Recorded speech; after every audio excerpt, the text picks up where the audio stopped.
দেখুন, যে প্রতীক নিয়ে বাংলাদেশের সুপ্রিম কোর্টের ফুল কোর্ট সভায় একটা 12/12/2016 তারিখে একটা রেজলিউশন আছে।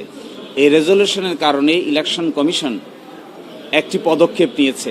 আমরা আদালতকে আজকে একটি ডাইরেকশন চেয়েছি আদালতের কাছে যে এই বিষয়টি প্রতীক তো আর উচ্চ আদালত বরাদ্দ করতে পারে না, প্রতীক বরাদ্দ করার ক্ষমতা হলো ইলেকশন কমিশনের।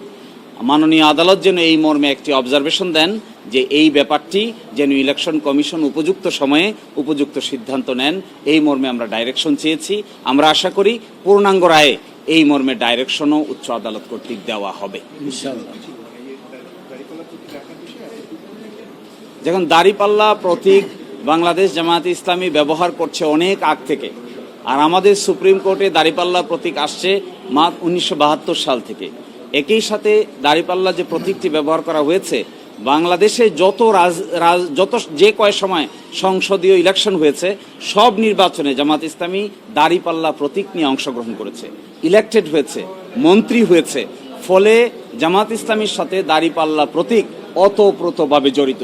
মানুষ শুধু রাজনৈতিক দল দেখে না, সাথে সাথে রাজনৈতিক সিম্বলটাও দেখে, প্রতীকটা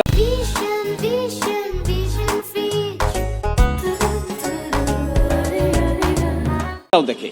সেই জন্য আমরা বলছি যে শুধুমাত্র রেজিস্ট্রেশনেই যথেষ্ট নয়, তার সঙ্গে ইলেকশন কমিশন যেন আমাদেরকে দাঁড়িপাল্লা প্রতীকটি বরাদ্দ করে এই মর্মে উচ্চ আদালত থেকে আমরা অবজারভেশন চাই। লিখিত আকারে আমরা অবজারভেশন চেয়েছি। আদালত আমাদের সাথে আপাত অর্থে কোর্টের গেস্টার অনুযায়ী মনে হয়েছে এই অবজারভেশনও পাবো ইনশাল্লাহ। আমরা এটা একটা কনফিউশন। ফুল কোর্টের রেজলিউশন কোনো বিচার বিভাগীয় সিদ্ধান্ত নয়, কোনো বিচারিক সিদ্ধান্ত নয়। ফুল কোর্টের রেজলিউশন একটা প্রশাসনিক সিদ্ধান্ত। এই প্রশাসনিক সিদ্ধান্ত প্রশাসনিকভাবে নেওয়া হয়। আর আজকে আমরা আদালতের কাছে অবজারভেশন চেয়েছি।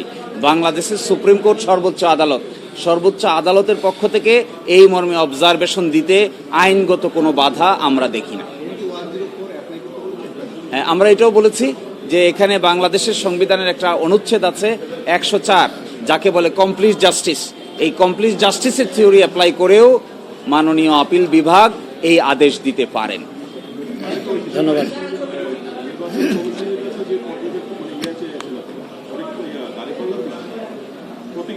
যে দুটো জিনিস আজকে যে আমরা যে আমাদের আপিলের তো দুটো বিষয় আপনারা দেখেছেন।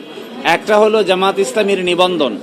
আমরা আশা করি 1 জুন ইনশাল্লাহ বাংলাদেশ জামাতে ইসলামী তার নিবন্ধন ফিরে পাবেন ইনশাল্লাহ। আমরা এটাও প্রত্যাশা করি আমাদের উচ্চ আদালত এরকম অবজারভেশন দিবেন যে অবজারভেশনের কারণে বাংলাদেশের নির্বাচন কমিশন জামাতে ইসলামীর দাঁড়িপাল্লা প্রতীকও বরাদ্দ দিবেন, এটা আমরা প্রত্যাশা করি ইনশাআল্লাহ।